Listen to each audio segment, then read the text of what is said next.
Hey, what's up, Shadow Priest buddies? So, today I want to talk about the Mythic Raid and where Shadow Priest is right now versus the meta. As we saw, Shadow Priest did get into a few bosses in the World First race, but mostly Shadow Priest kind of got tossed to the side and just hardcore benched on a lot of the content. Also, my perception is there's some guilds that are just flat out not accepting Shadow Priests, which I think is just silly. I wanted to make a video maybe earlier than this, but I'd rather wait until my own decision was final before I put out a video about this. And I think maybe we should start with what maybe my prediction was when I was playing on the PTR a little bit. And I've been going through Shadow ups and downs since Legion. Lots of nerfs, lots of buffs, tier over tier. And I kind of had my own personal guess, but I mean, I always second guess my own stuff, so I'm not gonna like tell you guys. So, where are we today? And I want to share with you kind of how I feel about it as of right now. I've been playing Mythic. I'm currently 9 of 12. We're progressing Il'gynoth, starting on our next raid. And I have a good feeling of how I feel power-wise in the raid, and I kind of have a good feeling on how valuable a Shadow Priest is in my own experience. And it's definitely going to contrast with World First and kind of what they did. They have a different set of deadlines, if you will, compared to what the rest of the CE guilds or even the rest of the Fame guilds are going to be experiencing. And I think we live more in this other area, and that's what I want to focus on today. Not what's meta in week 1, but what is good for the rest of the game, even if you're still considered a hardcore or semi-hardcore Mythic guild. And that's kind of what I'm going to go over today. So, before I get into all that, my prediction was Shadow with its nerfs, and it needed the nerfs. We were really overpowered in Palace, Bod, and Crucible of Storms. And it definitely needed a nerf. But I think a lot of people were scared it was overdone, including myself. You know, did they actually whack too hard this time? And are we kind of screwed or not? We only have one DPS spec, so it's kind of devastating if we're in the gutter. My prediction was that we would land right where we were in Taurus at the end of Legion. In Taurus, we were tuned in a very good spot. We were, you know, I think second highest on a multi-dot cleave fight. We were behind Affliction, but they were kind of broken at the moment, or back then. So we were very strong at multi-dot, and we were really kind of dragging behind in single target. And the PTR tuning felt a lot like that. I'm like, you know, I think it's going to play out just like in Taurus. But Shadow was viable in Taurus. We had no problems doing the content, and every raid team pretty much had 1 or 2 Shadow Priests on their roster, and that was pretty standard, and that usually is what's standard unless we're actually broken and people are class stacking. So I consider that normal. It's just kind of returning to normal, and that's kind of my prediction. Unfortunately, I saw a lot of Shadow Priests re-roll into Fire or something else. And maybe they felt like they needed to do that, and that's their decision. But for a lot of us that are really dedicated to Shadow Priest, it's more like, are we going to be able to still enjoy the tier or not? That re-rolling, it wouldn't be an option for us, for different reasons. Everybody has their different reasons. I won't play anything else, and I'm not going to get into that and bore you. So where are we right now, and how well did I maybe predict it for myself? I think it is panning out just fine, like I predicted, but it is still early enough in the tier, anything could happen. But I want to share with you what I'm seeing so far, and maybe, you know, we can get a good feeling as we move forward. So let's get into it, and got, of course, some data to go along with this discussion. So, this is current statistics as of today's Warcraft logs, looking at only post-nerf information, and I'm focused on Mythic Raid only right now. We could look at Heroic, but a lot of the Heroic stuff.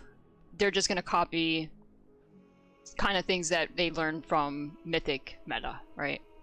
World First is going to spill into famed guilds, that's going to spill into CE guilds, and so on and so forth. It all rolls downhill. What I'm hoping to accomplish maybe with this video, and maybe word of mouth, and maybe people figuring it out on their own eventually, is Shadow is recovering, and this is showing that. And I know that you're gonna say, oh wait, but wait, there's this, there's that, hold on, we're gonna go through this, and hopefully I can show that the recovery is definitely here. So this is Mythic. This is all DPS specs as of today. This is February 22nd. And at the moment, Shadow Priest is 4th overall across all the bosses. So it's overall damage averaged out over all the bosses and all the parses that we have available to us so far. And this is of post-nerf information. I avoided a video sooner than this because you can't look at statistics when the bulk of the guild's logging is only covering the first 2-3 bosses, right?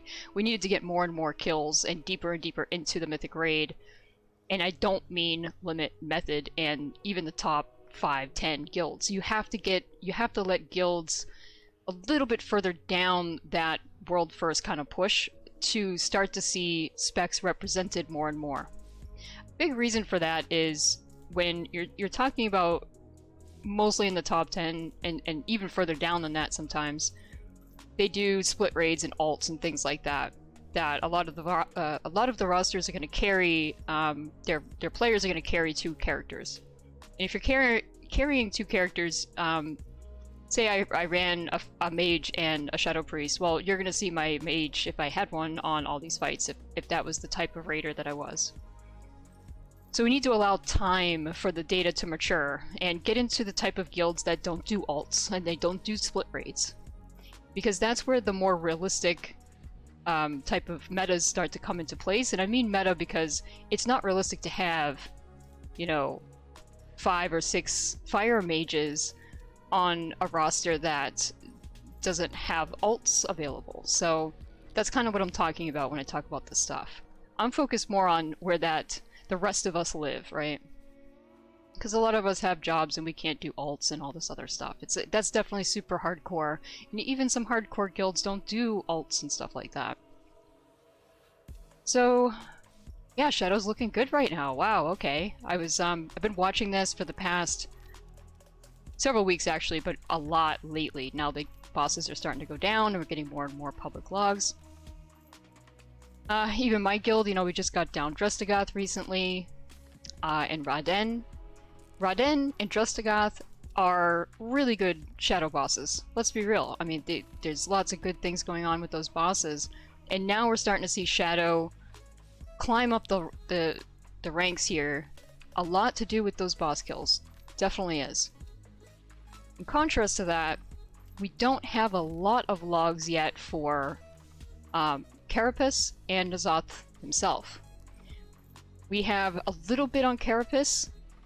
Some of those Shadow Priests that have that boss killed and logged publicly are some of the best Shadow Priests in the world. So they might make us look better on that fight than we will be, but I think they're high enough on that fight for me to say we're not dumpster tier. Looking like middle of the road on Carapace. And Ny'alotha, we only have 2 logs public as of today. So way too early to call on Ny'alotha.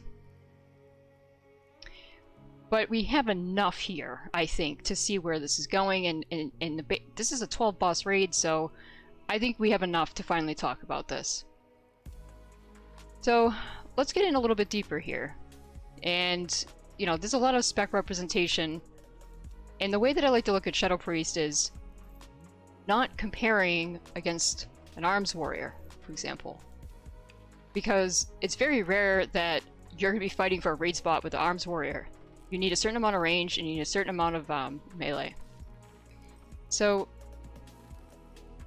before we get into range versus melee, let's look at all these specs together just for the sake of looking them together, and let's have a thought experiment. When does the player versus the spec matter? Suppose your guild is 25-man roster, which would be standard, and you don't have alts available. And you don't know what's good going into the tier. Probably going to have a couple of mages on your roster. Probably going to have a couple of Shadow Priests. Probably going to have a couple of Boomkins and Elemental Shamans, things like that. Usually that's how most rosters are built, with a little bit of redundancy and not class or spec stacking too much, because that could make the guild vulnerable if they were to do that. So there's usually a variety in any guild's roster when there's no alt splits involved. So what I did here is, rather than looking at the maximum potential of each spec, we all look at this, right? Make sure you can see my mouse. Okay. Sure, they're ordered that way. They're ordered by generally where the beef of the parses are coming in, and it's ranking them accordingly. But I look at this that way, but I also look at it another way. You see this middle section here?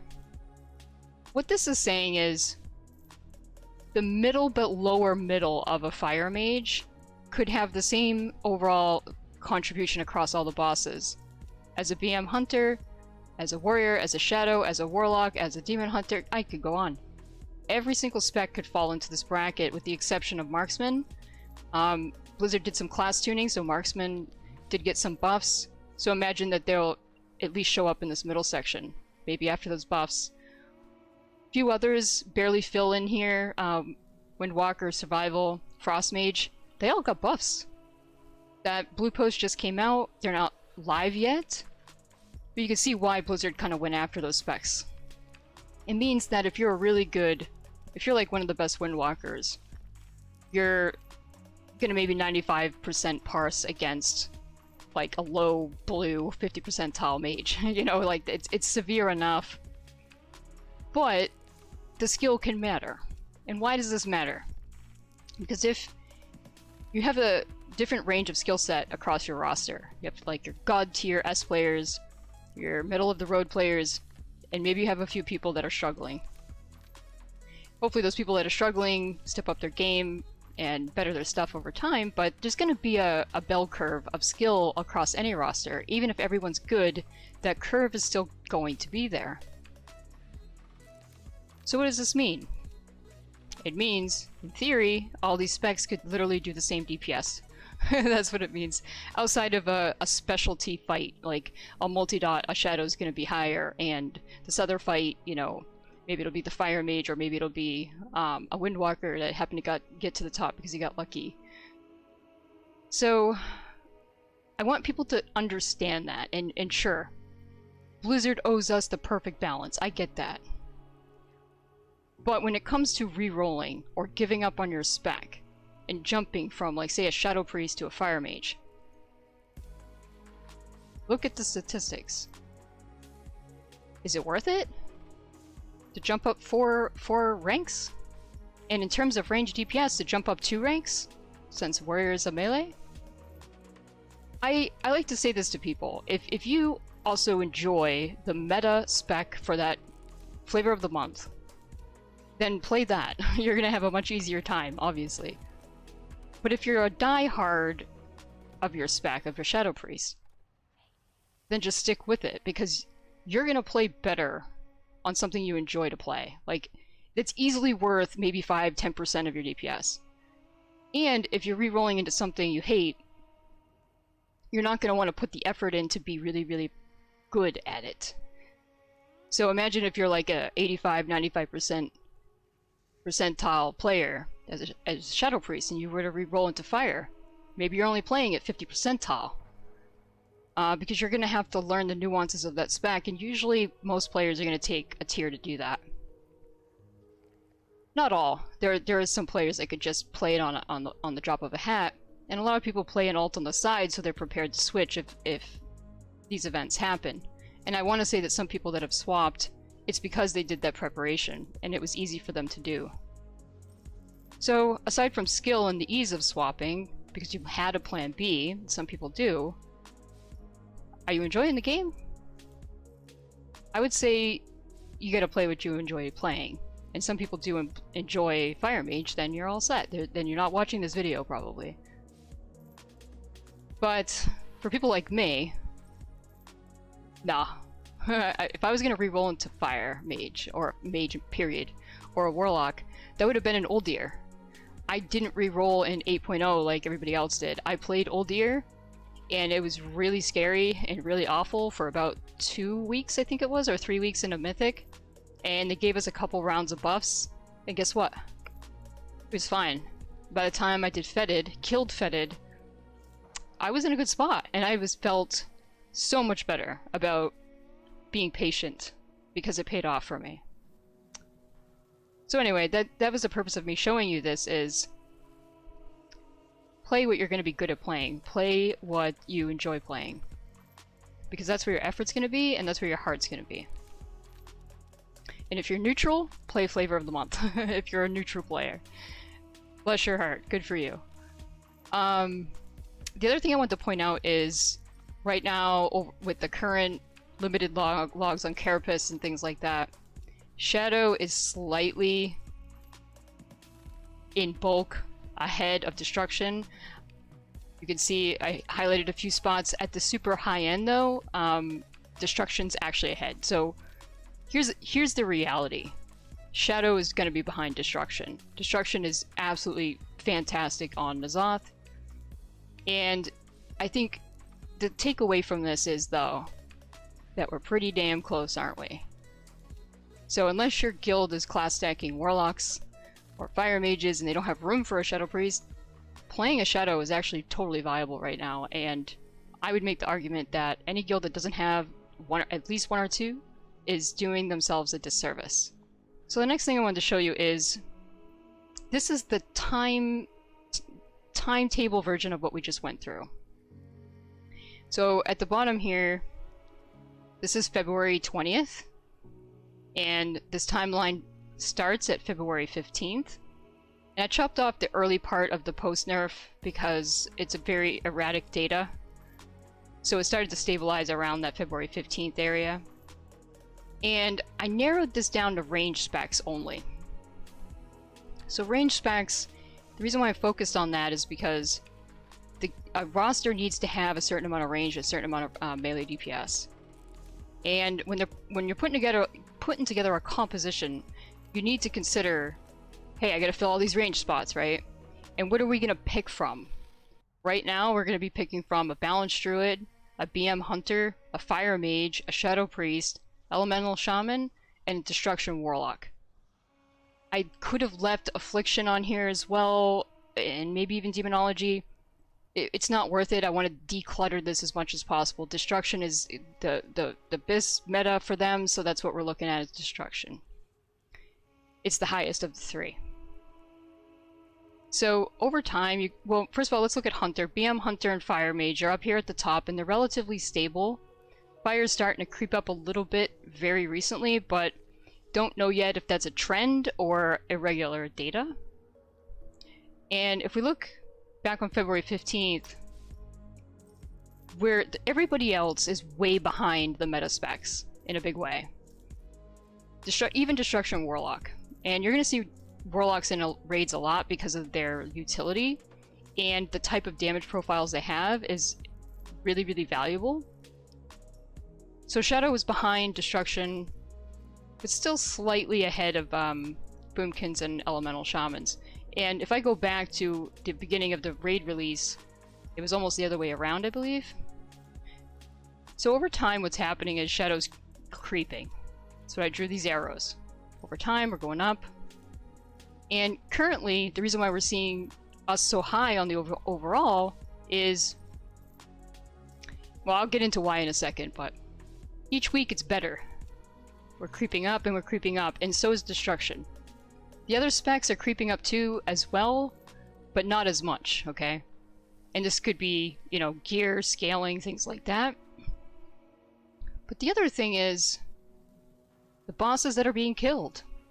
If we go back to February 15th, there probably wasn't a whole lot of logs for Raden, Il'gynoth, Drustagoth, things like that.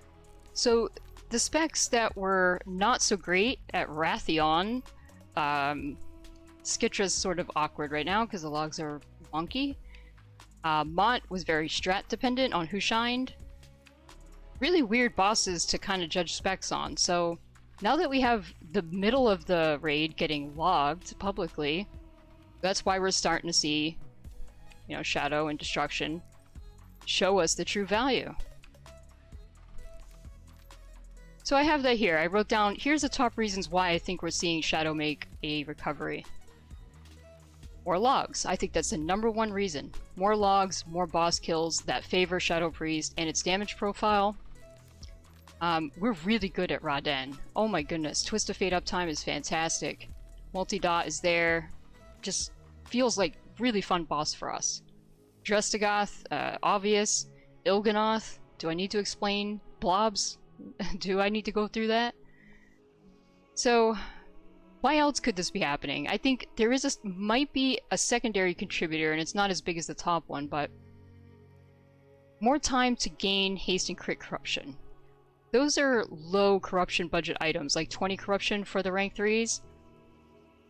Most of us, it took time to get that stuff, right?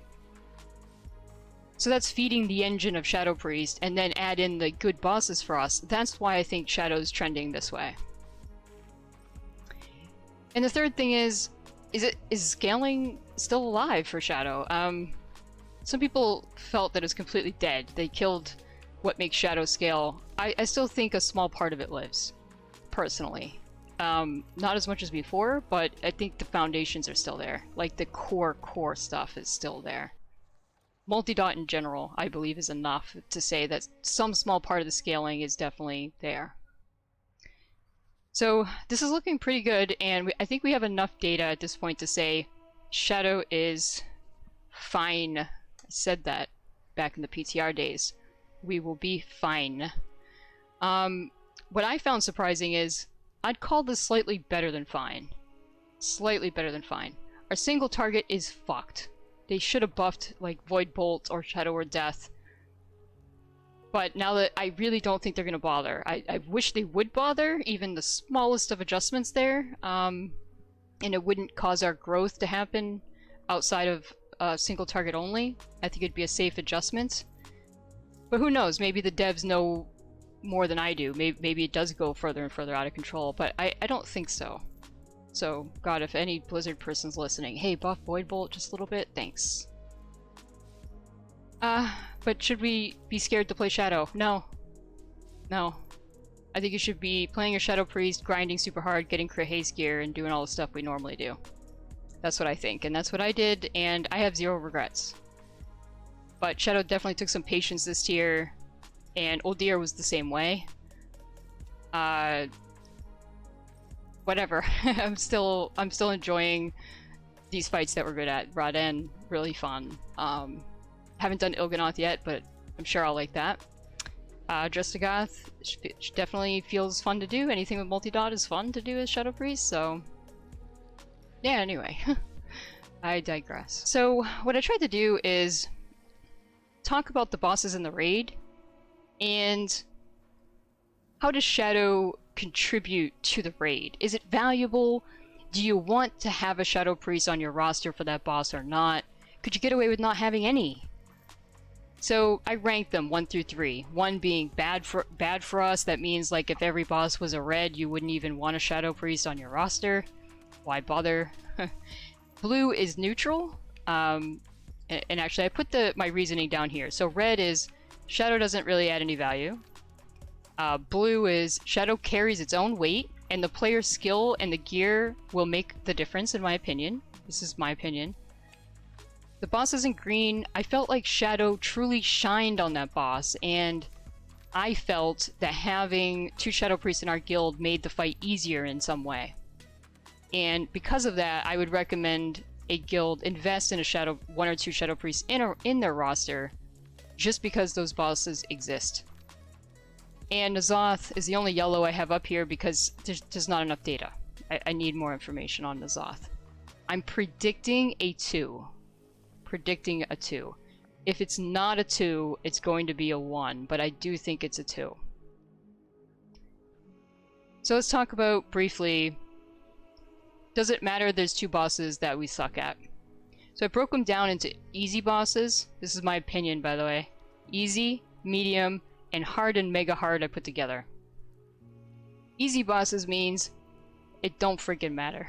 It's sort of about other things, the player or the loot tables, right? So Wrathion, Skitra, Mott, Shadar, the doggy boss, those are all considered easy bosses. The doggy boss week 1 maybe would have been hard because we're in really low item level gear, but all it took is like a reset or 2 of corruption and power creep, and it trivialized the boss, so I put him in the easy category for that reason. So Wrathion was bad for us, doggy boss, because it's single target. And Skitra and Mott, neutral on those. I was actually really strong on Mott, but that was more about the strategy. Some people just throw the orbs into the boss way faster, so Shadow doesn't get its dot uptime on it, and Twist of Fate.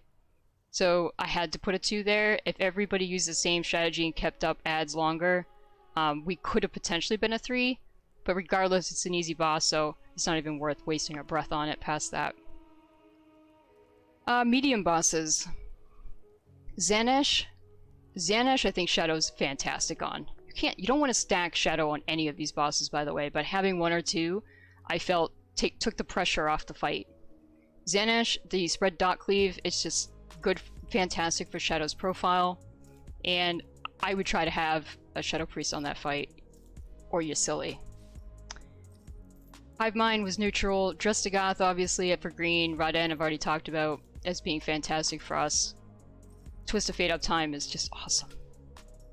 And Vexiona, it's almost a 3, but generally I just decided to round down on that one and put a 2. The Execute was fantastic on that. And so I wrote down all these reasons. Make sure I covered them all. Got Xanesh. Honestly, having good DPS efficiency on Xanesh allows you to skip the 5th orb set, so that's pretty nice. Hivemind, I put it as a blue, but one of the things Shadow's good at is if the darters happen to escape and dart across the room, they become spread dot cleave targets with a focus on one of them. But definitely Shadow's really good at darter damage, DPS. Drustigoth, obviously rotting the tentacles so that the raid can focus on the big smashy ones is kind of why Shadow's good to have there.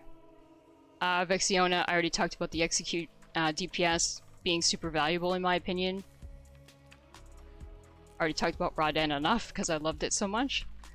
Il'gynoth, again, blobs. Do I need to explain blobs? Blobs go like all over the place. But you can't stack Shadow because eventually the blobs can overwhelm the raid, so you need to make sure you balance kind of the spread cleave with the ability to actually get that boss dead before you get overwhelmed. And Carapace, need more logs. We're debating those bosses right now, Carapace and also Ny'alotha, but I do think the Execute might be good on Carapace. We'll see. Same thing with Ny'alotha. So anyway, what's the takeaway from this? There's enough green up here. That means you should have Shadow Priest in your raid.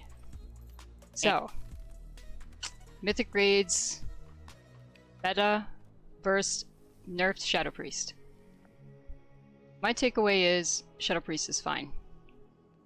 And arguably exceeded my expectations and slightly better than fine. I actually think we're doing good. I think people should be investing in 1 or 2 Shadow Priests on their roster. The damage profile helps take the heat off a couple of fights. Makes the fights a little bit easier. Not something you want to class stack or have 3 of. I think 3 is a bad number to have, personally. The opportunity cost to get another Fire Mage or Warlock, it starts to get too high. I have run rosters in previous guilds, not my current guild, but in the past, and having a good variety. When you don't have ults and split raids and stuff like that, having 2 of everything that you can definitely is worth it, and Shadow Priest is one of those in my opinion. I think 1 or 2 is a good number. 3 is too much. 0 I think is a huge mistake, in my opinion. So, hopefully I taught you something new, or maybe I made you feel better about sticking with your Shadow Priest. if you're thinking about picking up the game again or playing your Shadow Priest, here's my advice about Shadow right now. It's a lot of work, but I think it's always been that way. I mean, Legion, it was a lot of work. I think the only time it wasn't a lot of work would have been when we were broken in Palace. You have to try hard your gear. You have to get your crit haste gear. You have to know what corruption you're going to get this batch. And you got to be willing to put that effort in. It's not a spec that you can slap on whatever gear you get and roll your face on your keyboard. You have to work on your gameplay and work on your loot strategy, and that's why I bothered to make videos about those subjects, because I think they're helpful if you're playing a Shadow Priest, and I don't think you can ignore those things. But yeah, we're fine. It's all good. We're gonna enjoy the patch. Hopefully the tuning evens out over time when it comes to corruption gear, but that's its own thing. That's a separate thing. Anyway, later, and hopefully you enjoy the patch, and hopefully I taught you something new.